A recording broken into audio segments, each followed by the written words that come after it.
Hi, everyone. Welcome back to another episode of Live Laugh Loans. This is episode number 8, and we are live. We are live. I'm Myra Talley. I'm Shelly Panzarella, and we are live. Yes, this is the first live one we've done. Yeah, not that we ever make any mistakes on our other videos. No, we never have to pause for 20 minutes. Exactly. Yeah, no meltdowns, like literal heat meltdowns or anything like that we pause on, or redos on our exit because we don't know who's going to say what. Yeah, we had a little bit of a time off there, so that's why we're doing live. We are. You had a few nice little 2 weeks. I did. I had a 2-week vacation or 2-week holiday, whatever you want to call it. Went out to Destin, Florida. I went there for a mastermind for myself. And then the second week was actually supporting a group through the Shield Maiden Immersion, which was awesome. Both of the events was in Destin, Florida, which was beautiful. So a lot of people were worried about me traveling down there. And by a lot, I mean just one, not even my family. They were worried about the hurricane, because I had just gone out there, I think it was like a couple days right before the hurricane, which it was really eerie because when we went out there, Destin was so calm. And it didn't have a ton of humidity. Usually Florida is known for humidity. And so as I was asking a lot of people about that, and they're like, well, when the hurricane comes through, it actually pulls the moisture out.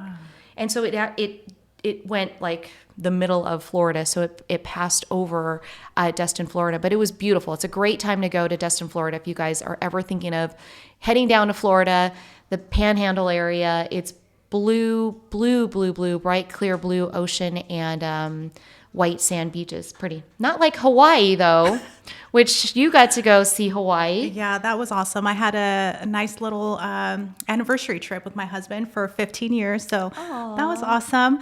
Quick little, 4 days, I believe is what it was. We were out there. Definitely not enough, but hey, I'd rather be there. Something is better than nothing, right? Exactly. And you mentioned it's your happy place. It is. Like I literally, I go out to the to the balcony and just like fall asleep there. Yeah. And then I wake up as early as I possibly can just to go back out there and just to, sit on the little couch and just hear the ocean waves. It just like fills my heart. It's so amazing. Yeah. So for those of you watching or listening, if you have ever been to Hawaii, you went to, what island did you go to? Oahu. What's your favorite island? And then what was your favorite thing you did this time? I know you guys said you were busy, right? The whole 4 days? We, honestly, we had no plans. This is the first time we went without, scheduling or booking. So we literally left our days open. We stayed at the Sheraton Waikiki, so they have like an infinity pool. So I think that was my favorite thing, is getting a cabana overlooking Diamond Head, overlooking the ocean and their infinity pool. Yeah. Just the whole day lounged and did nothing but hearing the waves crashing and all this stuff. And I don't think there's a bad time to go to Hawaii. Yeah. Like every time of the year is always a good time of the year to go to Hawaii. Yes. But if you've been to Hawaii, let us know which island is your favorite. And then on that island, let us know what your favorite thing to do is. You mentioned you went to the Wailea Falls? Yes. That is actually pretty cool. It's not a difficult hike to get into. Yeah, I think it was 3/4 of a mile. So not far up. Yeah. It is a steep climb, but it's not difficult. Yeah. And then when you get there, did you go into the water in the waterfall? You just went and looked at it? Because you can swim in there. Yeah. You have to have like a life jacket thing on. But we didn't go prepared. We were in North Shore and we stopped like on our way. So we didn't have I think I was wearing a dress and sandals. Oh. So. Yeah, usually that's the attire, right? Flip-flops, sandals, and maybe a bathing suit every once in a while. That's awesome. Well, let's dive into the show. So we're going to we always start off with our interest rates. How are rates doing? Rates, they are at an all-time high. I would say our average rate right now is about 7.25. Yeah, on a 30-year fixed mortgage. We are starting to see more of unique type of financing. We've got the temporary buy downs. I'm actually getting more requests for actually adjustable rate mortgages. Yes. Which they used to be like a full point improved over a 30-year fix, but I'd say we're about a half a point improved on an adjustable rate mortgage. But But rates have, like in the last couple of weeks, right? They've come up a little bit. Yeah. And I know you mentioned like the buy down thing. And so I've been doing this for about 10 years now, and buy down was never really an option just because our rates were so stable. They were, fours, fives a little bit, then they went down. And of course, during COVID, we had our all-time low rates. So I think a lot of people don't know exactly what a buy down entails and how it can really, really help somebody get into a home today and not feel the effect of, dating the rate. Marrying the house and dating the rate and payment, I guess you could say. Yeah, we could talk a little bit about that because I think most people think of the permanent buy down where like if you buy down a rate by 1%, it drops the actual interest rate by say 0.25%. But what we're talking about is what they call technically a temporary buy down, right? Correct. You want to go through what that is? Yeah, so there's a few different options. There's like the 3-2-1 buy down, there's a 2-1 buy down, there's even like a 1 buy down, right? Mm-hmm. So each scenario is going to be different. The one thing about this as a buyer is you cannot pay for this buy down. This has to be a seller paid cost. And what they're doing is they're paying a fee. And let's just say you qualify initially for a 7.25. That first year, your interest rate is going to be 3% lower than that 7.25. I'm going to do payment scenario for you. Go ahead, keep going. So the first year, your mortgage payment is going to be based off of 4.25. The second year is going to be 5.25. The third year is going to be 6.25. And then now at the fourth year, it's going to be that 7.25. And if at any time during those few years, the interest rates drop, it is something that you can refinance and you actually get that money that was prorated. You get it back and you can use it to pay for the refinance, and if there's still extra, you just get it back as a refund.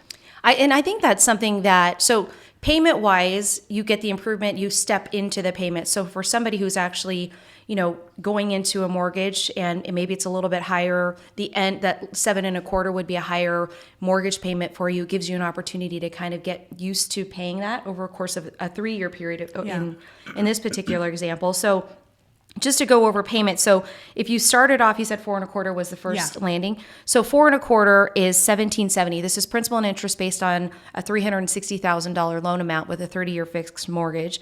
So it's $1,770, and then you go. That would be the first year. You go to 5.25, which would be $1,987, and then you go to the. So that's what, $200 higher. You go to 6.25. Which is going to be $2,216, so another $200, right? And then you end at 7.25, which is $2,455, another $200 higher. So in that period of time, what Myra was mentioning, what happens is the seller basically is funding that difference in payment throughout the course of those years. It goes into your escrow account, which holds, where your property tax is, your homeowner's insurance, and then in this particular case, those buy down funds are held there. If rates happen to drop, which a lot of people are saying we will see that, just dependent upon the time frame and how low that'll drop.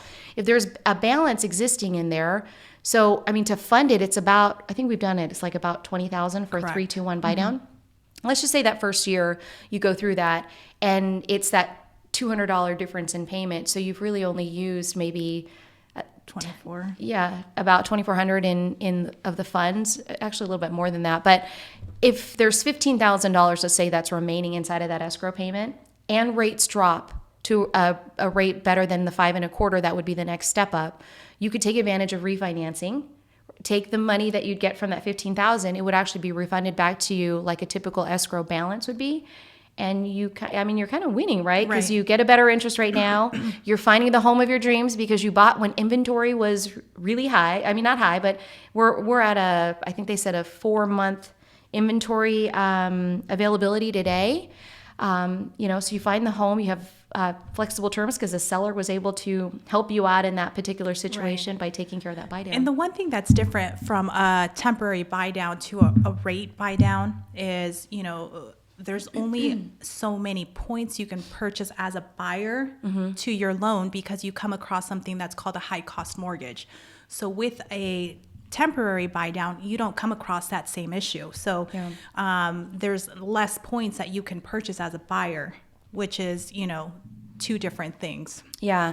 Yeah. And I just think it's one other option for you. If you're considering and buying a home today, it's definitely a great option for you to take a look at. And also in structuring, before you even go into making an offer on that, speak with a lender, speak with Myra or myself to go through what the best strategy would be. We're talking about, we're seeing sales price reduction. So maybe instead of taking the lower sales price, you actually take the difference in that and apply it towards a buy down, right? And this kind of it reminds me a little bit of a lot of the conversation that we were having and how a lot of people are hesitant to purchase a home right now. So just know that there's plenty of options that are available to you, that it may not necessarily be the worst time to buy a home. Are rates higher than they've been in, several years? Yes, they are. But we have all these things that we can use to our advantage so that you can actually purchase a home. We have more inventory. We have, like Shelly said, we have over 4 months of inventory. So you can actually be picky and choosy for that home that you like versus just, not having as many options because there's so many buyers demand, and you actually get to select something you like. And again, it goes back to the rate is temporary and the home is permanent. Yeah, so I got this article that said the pros and cons of buying a home in the current market. So here are all the pros. Seller paid closing costs, seller paid rate buy down, seller paid 2-1 or 3-1 rate buy down, seller paid repairs, seller paid improvements, price negotiation, pay less than asking price, no need to waive inspection negotiations, time to think, contingency contracts, longer contract to close, and then the cons is interest rates, which if you think about it, in that environment that we just came out of, say, 6 months ago? Yeah.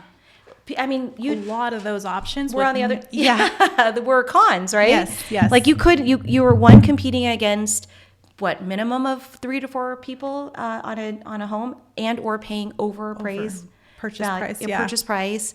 Yeah, you didn't have the seller could care. Contingencies were not a thing then, right? You could not come in if you had a home to sell. You pretty much had to sell it, get it ready to go, and then find a new home at the time. And here's the thing now, so many buyers are on sidelines waiting for that perfect timing when rates drop. Yeah. But, you're going to be in a line with so many other people. Yeah. And we may come across situations like that again. Right now, it's a buyer's market. So you have more opportunities to get you all of those options that you went over versus maybe by waiting, you might not have all those options available. Yeah, I mean, that is such a great point. I think for people who are really wondering if this is a good time, you're thinking about all the people who are also wondering of that, waiting on the sidelines, right? Yeah. Knowing that they can qualify for a home, they just haven't been ready to make that decision. And we're looking at, say, 4 months of inventory today. The moment rates shift down, which we even saw that just a few months ago. Remember, rates dipped into the 6.5s, and we were so excited we can actually quote a rate in the 4% rate by buying down 3 points or whatever it was. And people jumped into the market. So imagine that happening again. And let's just say rates get into the high 5s even. And people are starting to jump in. That home of your dreams that could be available for you today in this environment where we have 4 months of inventory, 8,000 homes available, could be gone when somebody else decides to jump into the market. So I think that's definitely something to consider. And it's obviously your choice, right? I mean, that is something to do that when you're working with a lender, you're working with your realtor, to make sure that they're talking about what you want and what matters most to you. Right. Just going over what different options you have as a buyer. Yeah. Yeah. And so speaking of buyers, I know we talked a little bit about the student loan forgiveness program. I know that's kind of, I think it's something that people started. And I, just in talking about it, we've talked about it a couple times on our show. And you brought an article up that talked about, that it actually might be expiring because of some stuff that's happening in Congress. Yeah. So they said that, if you haven't already applied, just do it now, because they may stop the application process in as little as 2 weeks if it gets taken back. So what they're doing is they're taking these applications and they're already processing them. And they said usually once they have everything in, it's usually a matter of weeks by the time that they're eliminating this student loan debt. Well, and I was actually doing a pre-qual last night and going over the liabilities, and they had student loans. And so question was, hey, do you guys know about the student loan forgiveness? And they're literally were like, I have no idea what you're talking about. So even though we think that this is being broadcast all over the news, Yeah. there are still a lot of people who don't know about it. So if you're a consumer today and you have student loan debt, I think it's up to $10,000 with income under $125,000. Correct. And then $20,000 if you have the Pell Grant. Please go to this. I will drop it in the link into our descriptions, but make sure that you go online to to start that application like today. If you're a realtor and you know that you've got clients who've talked about student loans, have student loans, maybe couldn't qualify because they had student loans, this is a great time frame to get back with your clients today, educate them on this process. It's supposed to be super easy. They said you should be able to finish the whole application within minutes. Yeah. They did release a few red flags just to be on the lookout, because whenever anything good comes out, there's always other people on the other bad side side of it. So just make sure you are applying directly on their website, which is studentaid.gov/debt relief. So you should not be applying on any other website. If there is a fee associated with you filling out your application, that's a red flag, because there is no fee associated with it whatsoever.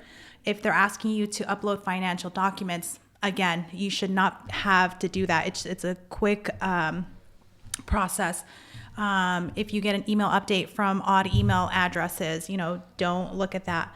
And then if you get somebody that's promising to help you for a fee, again, that's another red flag. So just go on to that website, fill out that application. If you've completed a FAFSA form in recent time frame, you won't need to upload any other documents.